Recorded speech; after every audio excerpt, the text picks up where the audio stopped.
Bagaimana dengan nasib Anies Baswedan? Apakah akan digantung seperti ini terus? Kita juga bingung.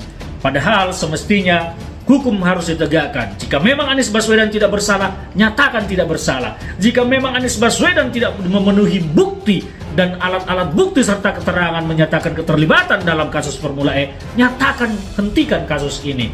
Sekarang dilema terjadi. Pemberantasan korupsi digantung, Anies Baswedan tidak jelas nasibnya, dan ini akan menjadi isu, dan bukan lagi sekedar isu tetapi fakta yang buruk bagi penegakan hukum di negara kita, bagi pemberantasan korupsi di negara kita. Kalau KPK mau jujur, kalau penegak hukum kita mau jujur, emang barang ini pasti masuk. Pasti masuk gitu.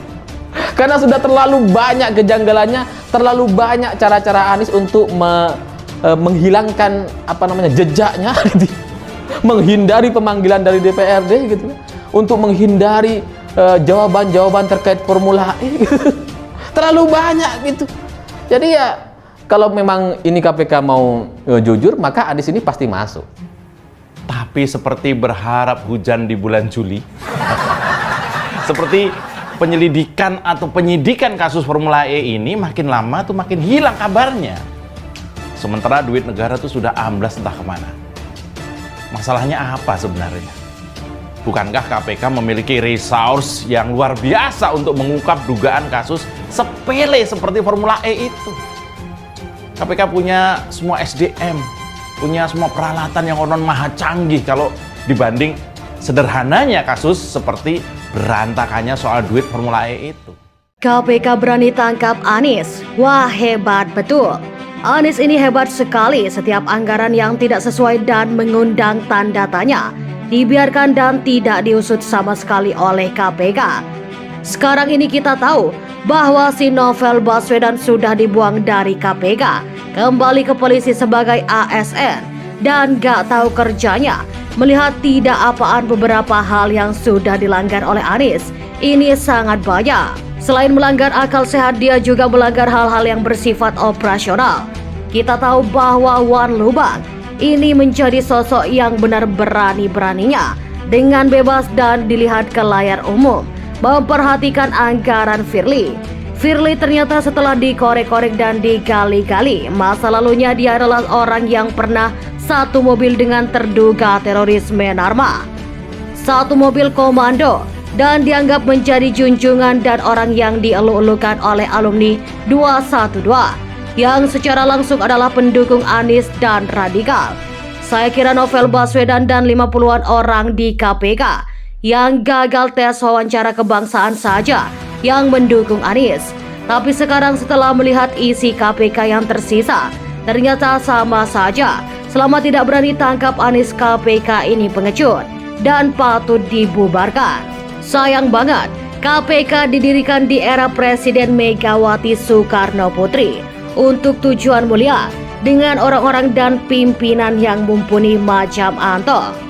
Tapi secara istilah setelah diisi oleh orang-orang yang sayang banget sama partai Mercy berkarat, Bemo karatan, ternyata KPK lempem lagi. Kasus-kasus besar didiamkan. Bahkan Hambalang pun yang jelas-jelas menggerak karena dugaan korupsi ia berakhir dengan sangat amat tidak memuaskan. Bahkan bukan hanya tidak memuaskan, lebih jauh lagi memuakan. Saya melihat busuk banget penanganan korupsi di Indonesia sejak diisi kaum-kaum yang sekarang ini kelihatan banget mendukung Anies seperti Bambang Wijayanto yang jadi ketua KPK di DKI.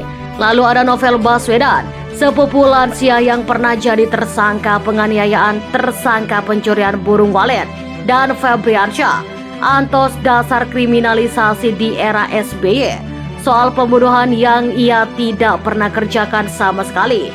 Ia dibunuh yang setuju dengan 20% presiden agar di periode keduanya dia bisa terpilih, dan sekarang mau 0% agar si AHY bisa jadi calon gak jelas. Sekarang ini kita melihat KPK ini aneh. Awalnya saya pikir KPK setelah Novel dibuang dan Febri membuang diri mencari lebih baik. Tapi ternyata kasus Anies tetap saja santai. Mereka tetap tidak lihat Anies, malah sibuk urusan satu truk jeruk di Karo Somplak. Memang Anies ini sudah sangat kelihatan jelas melanggar aturan. Kalau kita ibaratkan dia sudah terabas lampu merah. Ia harus dilihat ditilang tanpa perlu delik aduan. Tapi kenapa Firly masih bungkam? Entah dia diungkap oleh Caprin atau dia membungkam diri. Karena dalam hal ini kita melihat aparat penegak hukum di negara ini pun diam-diam baik. Apakah bagian kejaksaan di Indonesia sudah kepengaruh sama lelucon si kumis Caprin yang adalah kingmaker dalam rusak DKI Jakarta? Dengan memberikan nama Anies kasih Pilpres 2 kali, KPK selama ini tidak berani menangkap Anies yang sudah jelas-jelas salah. Selama itulah Firly dipertanyakan totalitasnya dalam melawan korupsi. Kalau di Twitter Firly berani keluar-keluar soal korupsi, tapi kelebihan bayar itu bukannya korupsi. Apakah karena ada orang-orang MPR, DPR di belakang Anies? Formula E lihat saja, jajaran sering komitmennya. Orang-orangnya siapa saja? Coba kita lihat apakah Pak PK mengejut. Seperti pertanyaan itu akan menjadi teoritas alias tidak perlu dijawab. Salam Anies belum proses hukum. Sudah sengaja jelas Anies ini sedang dijadikan proyekan untuk maju Pilpres kalau dia ditangkap karena korupsi di DKI Jakarta. Ya, pasti enggak akan menang. Maka ada orang di belakang layar yang menjadi darang bagi si gubernur boneka ini untuk menjadi presiden.